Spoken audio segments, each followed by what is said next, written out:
Me voilà au Maroc, dans la région de Taliwin, au sud de Marrakech. Ici, c'est le pays de l'or rouge. Un or qui se cueille au petit matin dans les montagnes desséchées de l'Anti-Atlas. J'ai très envie d'aller faire connaissance avec les cueilleuses de safran, qui sont comme des abeilles virevoltant dans l'aube au-dessus des fleurs.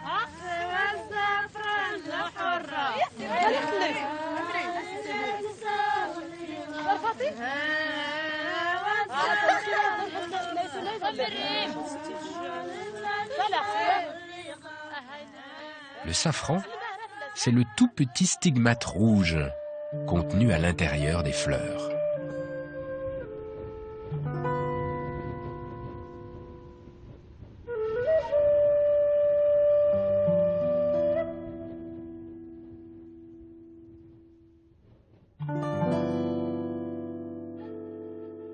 Tout le safran qui est produit ici, il est traité de cette façon-là, à la main, dans toute la région. Oui. Ah oui. Oui. C'est incroyable, on ne pense pas à ça quand on utilise du safran à la maison, que derrière il y a tout ce boulot. Et oui, c'est comme ça. De la plantation à la récolte, et ensuite les mondages, tout est fait à la main. Il faut faire fleur par fleur. C'est beaucoup de temps. C'est beaucoup de patience aussi. Est-ce que vous pensez que les gens qui utilisent du safran ailleurs dans le monde, en Europe et ailleurs, ils ont conscience de tout ce travail qu'il y a derrière? Non, je pense pas qu'ils se rendent compte de tout ce travail. Et même ici, beaucoup de Marocains n'en ont aucune idée. Il n'y a que ceux qui le font qui savent que pour avoir un produit de qualité, il faut passer par tout ce travail manuel. Ah voilà, ben là, je vous jure que c'est très très long, quoi. C'est surtout que c'est un produit extrêmement fragile. Alors il faut être très minutieux. Oh là là. Moi, ça m'énerverait au bout d'un moment, je serais comme ça. Comment vous faites pour rester calme? C'est parce que c'est ta première fois. Si tu le faisais tout seul, ça t'énerverait assez vite, c'est sûr. Ce que le safran a de bien, c'est qu'il réunit les gens. On ne le fait jamais seul. C'est toujours quelque chose qui se fait en groupe, parce que ça va plus vite et tu vois plus rapidement le résultat. Bah écoutez, j'utiliserai plus jamais le safran de la même façon chez moi. Je penserai à vous. J'ai l'impression d'être dans un autre Maroc. Un sentiment qui me pousse à aller vers des zones encore plus reculées. Je m'approche du Sahara, avec cette sensation d'être à la fois seul au monde et comme entouré d'une présence, comme protégé par le désert. Ça c'est vraiment tout ce que j'aime. Une petite voie ferrée, toute seule, dans le silence du désert. Ça, c'est beau, ça. Alors, en fait, qu'est-ce qu'elle fait là, cette voie ferrée? La réponse, elle est juste en face, là. Elle est là pour la mine. Les Français avaient construit 7 voies dans les années 40 pour transporter ce minerai de manganèse jusque vers les ports. Aujourd'hui, la mine de manganèse ne fonctionne plus. C'est un monde abandonné.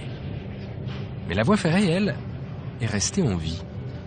La mine a été transformée en un site de chargement de barytine, un minerai utilisé notamment dans le nucléaire et l'industrie pétrolière. La barytine est déposée ici par des camions et de longs trains de fret viennent régulièrement faire le plein de minerai.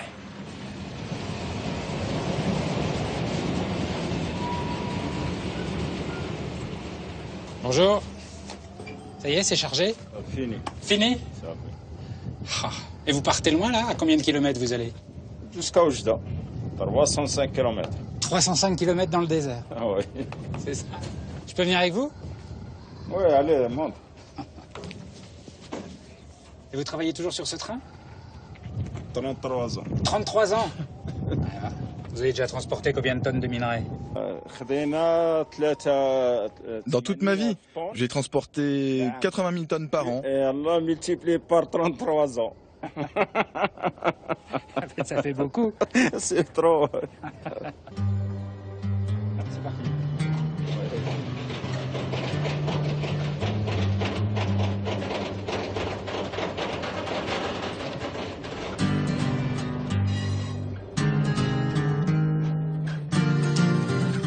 train fait le lien entre Bouarfa, dans le Sahara, et le nord du pays. C'est chouette. C'est beau. Oui, c'est beau. Et encore, tu vas voir plus loin. C'est marrant, avec ce train, on a l'impression de partir à l'aventure dans le désert. C'est waouh comme train quand même. Moi, j'ai tellement l'habitude, ça me fait plus rien.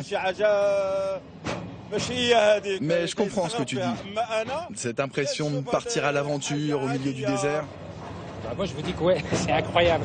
Et alors, c'est comment un train qui circule dans le désert? C'est quoi les dangers qui nous menacent? Principalement la pluie ou le sable, des tempêtes de sable. Les éléments peuvent changer très très vite. Là, pour l'instant, tout est beau, le ciel est bleu, tout est parfait. Mais ça change très vite, tu vas voir. D'ici 30-40 km, quand on sera vraiment dans le désert, on peut avoir des pluies torrentielles ou des tempêtes de sable absolument terribles.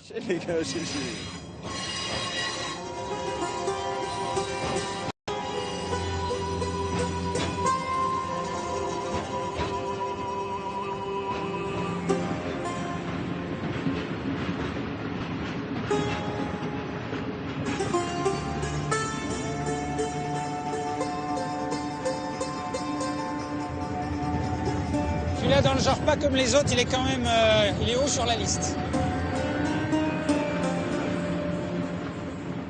Alors ça, vous voyez, c'est la ligne, l'embranchement qui part vers l'Algérie, qui a été construit à l'époque aussi par les Français pour relier l'Algérie à l'Atlantique via le Maroc. Et vous voyez, c'est tout ensablé parce qu'en ce moment, ça ne sert pas en raison des relations un peu difficiles qu'il y a entre le Maroc et l'Algérie. Il n'y a plus de trains qui circulent en ce moment.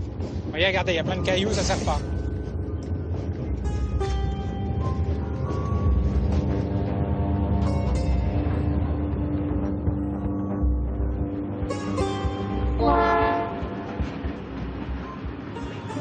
Et c'est vraiment très très beau. Vous voyez encore parce que quand on est toujours dans le même lieu, souvent on se rend plus compte de ce qui nous entoure. Même si le trajet est toujours le même, c'est à chaque fois différent. Les paysages varient sans cesse. Le désert, ce n'est jamais pareil. Et même après tout ce temps, je ne m'en lasse pas. Ça reste un voyage toujours nouveau. C'est très calme, très reposant. Et c'est magnifique. Et c'est rare d'entendre dire ça dans une loco de train super bruyante. Mais c'est la vérité. C'est un trajet qui est toujours agréable. Et puis, l'équipe, c'est toujours la même. On est très soudés.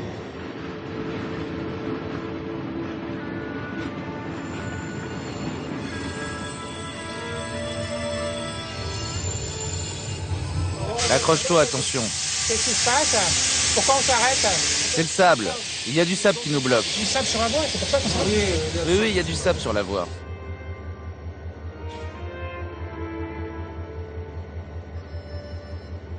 Vous pouvez pas lancer le train et essayer de passer de force? Non, non, ça ce serait le meilleur moyen pour dérailler.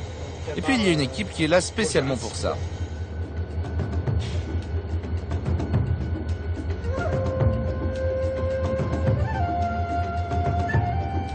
Ça peut prendre beaucoup de temps là pour dégager la voie? Ça dépend. Là, ça va prendre 1 heure ou 2.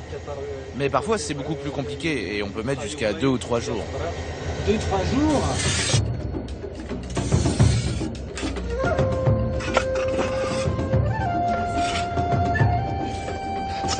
Et donc vous, votre boulot, c'est intervenir quand il y a du sable? Oui. Et vous êtes dans le train en permanence, rien que pour ça? Oui, c'est notre boulot. Dans tous les trains qui traversent le désert, il y a une équipe qui est là pour désensabler. Il faut faire attention à quoi quand on enlève le sable? Il faut faire attention surtout aux scorpions et puis aux serpents, peut y en avoir. Et quel est l'endroit où c'est le plus compliqué d'intervenir? 134. Kilomètre 134, il est mauvais celui-là. Oui, il est toujours ensablé. Des fois, ça peut prendre toute la nuit pour déblayer. Vous déblayez pendant toute la nuit? Oui. Oui. Et dans ce cas-là, vous dormez où? Derrière la loco, on a un wagon spécialement aménagé pour ça. Mais alors comment vous faites pour votre vie de famille? Vous devez vous faire enguirlander à la maison quand vous rentrez à pas d'heure. Non, ils savent. Le train pour Oujda, ils savent que l'on peut mettre 3 heures ou 3 jours. Ils ont l'habitude.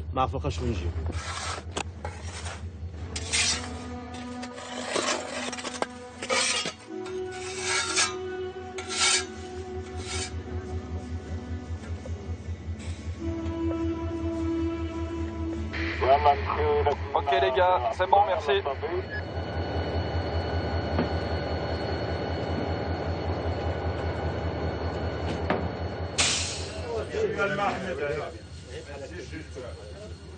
Tu vois, ici on vit tous ensemble. On est tous comme une famille. Ça fait longtemps qu'on se connaît tous. Que ce soit les mécanos, l'équipe du sable, l'aiguilleur et les autres. On est tous copains. On s'entend tous très bien. On passe tellement de temps ensemble, on est tous très soudés. Oh, mais je vous reconnais, c'est le monsieur qui était à l'arrière du train. Et alors, qui est-ce qui surveille la queue du train, là, en ce moment? Bah, c'est Dieu qui surveille le train. Qu'est-ce qui, d'après vous, crée toute cette solidarité entre vous, cette bonne ambiance? C'est le travail. On passe plus de temps ici que dans nos familles. Du coup, ça crée du lien, ça crée cette camaraderie qui nous unit.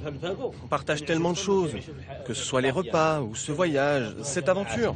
Non seulement il y a une super ambiance, mais alors les gâteaux sont à tomber par terre. Qui fait les gâteaux?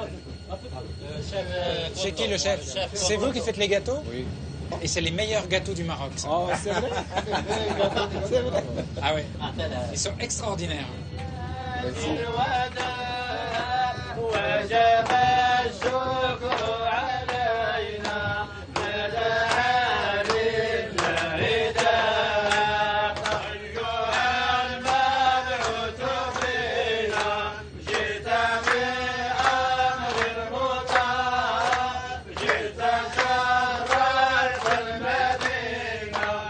J'ai adoré ces rencontres, inattendues, avec ces anonymes qui roulent en ce moment quelque part, dans la nuit froide du désert.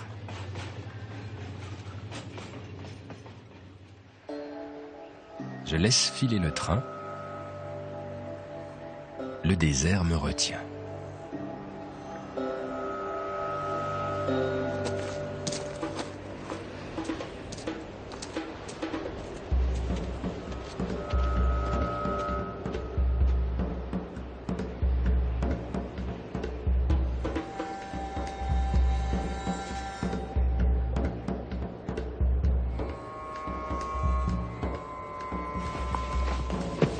Il y a plein de chameaux.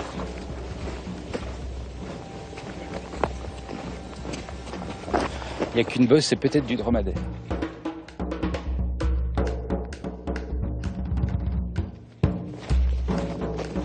Bonjour.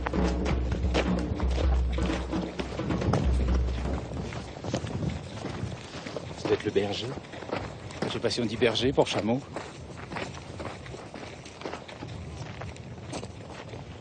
Ça attaque pas les chameaux, c'est pas dangereux? Non, non, approche, je n'ai pas peur. Tu fais la bise? C'est fait.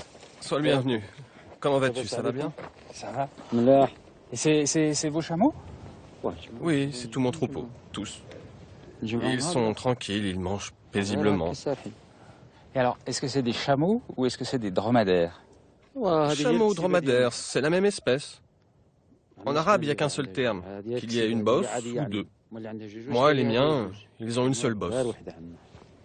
C'est super beau, hein. Et on peut approcher? On peut aller voir? Tu veux voir un grand ou un petit? Je sais pas, le plus sympa. Ah, vous les attrapez par la queue? Ouais, pour l'arrêter. Tu tires sur la queue et il comprend. Ah bon? La queue, c'est le frein à main du chameau. Oui, et pour qu'il ne s'éloigne pas, tu lui attaches une patte, il restera là. Comme ça. Tu vois?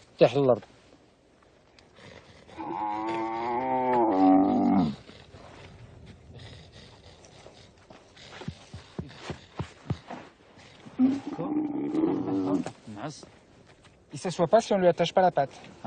C'est surtout pour qu'elle reste là pendant la nuit. Mais elle a pas des fourmis à la patte, pris comme ça? Non, non, elle a l'habitude. On fait toujours comme ça, ça lui fait pas mal.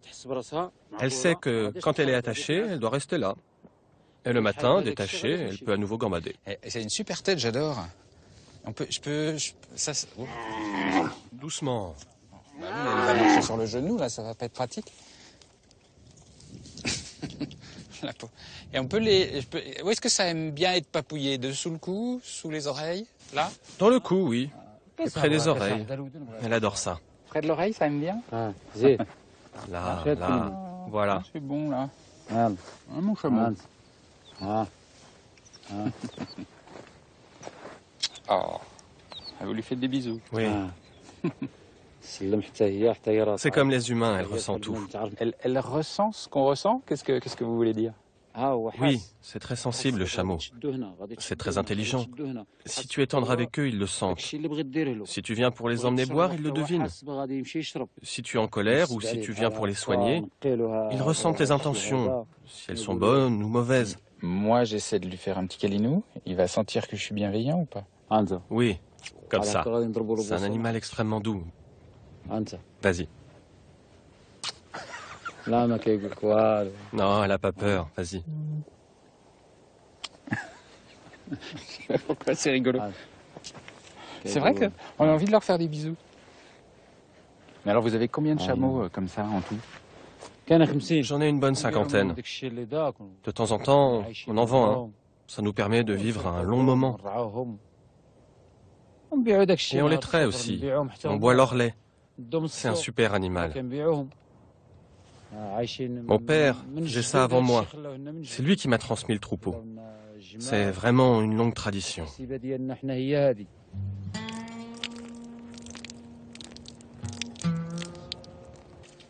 Tu vois, ça c'est un remède.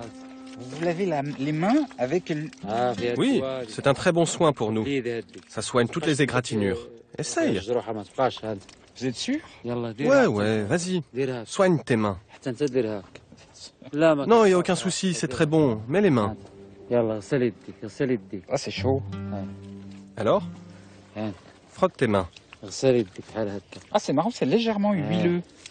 C'est bien, hein? Ça fait du bien, hein? Tu sens? Ça nettoie, mais ça, je pense pas que ça désodorise. Non, effectivement. Mais c'est vraiment très efficace. C'est un produit naturel. Ça désinfecte les petites plaies, les gerçures sur les mains. C'est un cicatrisant et ça hydrate ta peau. Regarde comme elles sont douces. Et alors pour s'essuyer? Bah sur elle, ici. Ah, c'est pratique un chameau en fait, ça sert un peu à tout. Allez, on va la laisser aller manger. Allez ma belle. File. Viens, on va plus loin.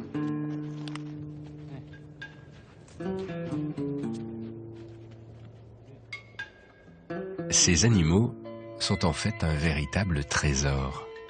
Un chameau peut être vendu entre 2000 et 5000 euros à d'autres chameliers, à des caravaniers pour le transport de marchandises, pour la viande ou la reproduction. Et vous faites un peu le chameau là.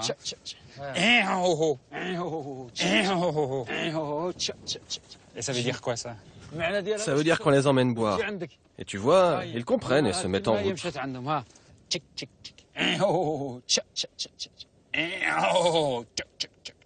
Ouais, tu l'as presque. Faut leur répéter tout le temps, pour qu'ils restent à portée de voix. Sinon ils iraient trop loin. Ah,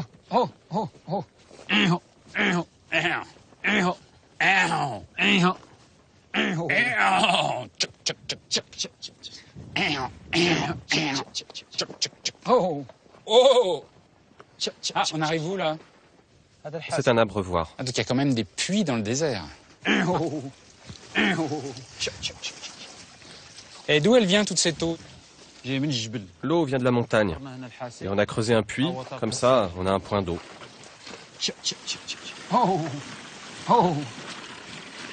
Et alors, est-ce que c'est vrai qu'ils stockent l'eau dans leurs bosses pour pouvoir marcher pendant très longtemps dans le désert? Non, c'est des bêtises ça. En fait, c'est de la graisse dans leurs bosses. Pourquoi tu voudrais qu'ils aient de l'eau dans leurs bosses? Bah alors à quoi elle sert cette bosse alors? Cette graisse, c'est leur réserve d'énergie stockée sur le dos. Donc un chameau qui prend un peu de poids, il prend de la bosse. Oui, c'est pas mal en fait. Alors ça va? Pas trop fatigué par la chaleur? Non, ça va. Bon, tu t'es vite habitué alors. Tu devrais venir t'installer ici. Tu prends une tente, un troupeau, tu fondes une famille et tu deviens éleveur comme moi. Qu'est-ce qu'il y a de mieux en France que je n'ai pas ici? Alors ça te tente? En plus on serait voisins, ce serait bien.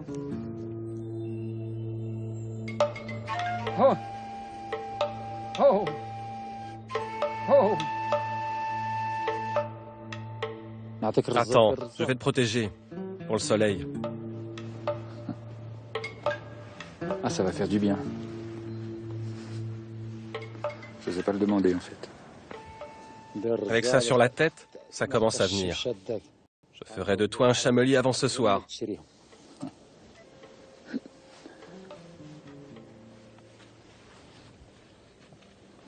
Bien.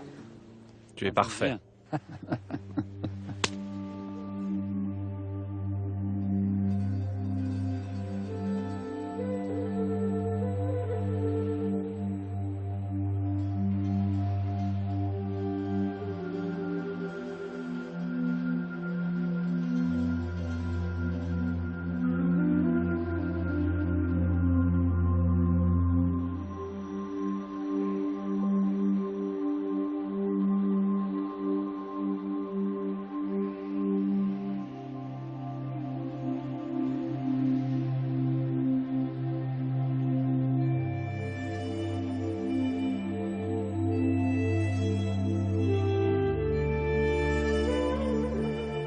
C'est vraiment très beau ici. Oui. Ici, on est dans un endroit isolé, loin de tout. Et c'est très reposant. Rien pour parasiter ton esprit. Il n'y a aucun bruit, juste celui du vent. C'est ce qui t'apporte la sérénité. Ici, je suis en paix.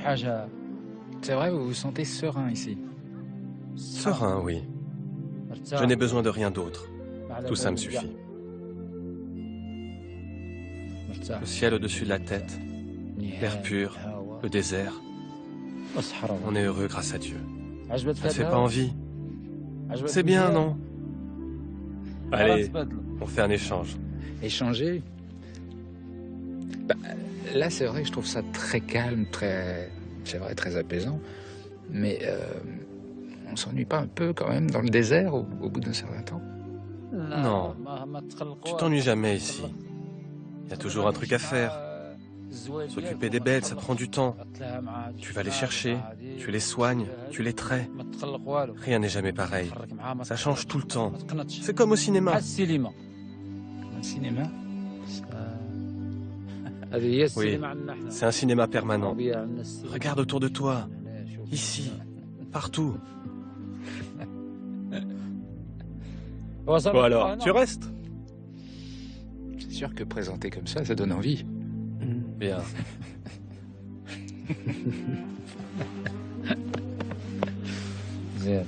C'est bien que tu sois là. J'espère que tu reviendras.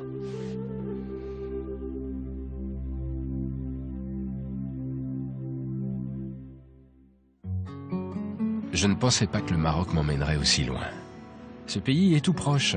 L'histoire, la langue, le tout à 3 heures d'avion. Je pensais ne pas être vraiment étonné. Eh bien, c'est le contraire.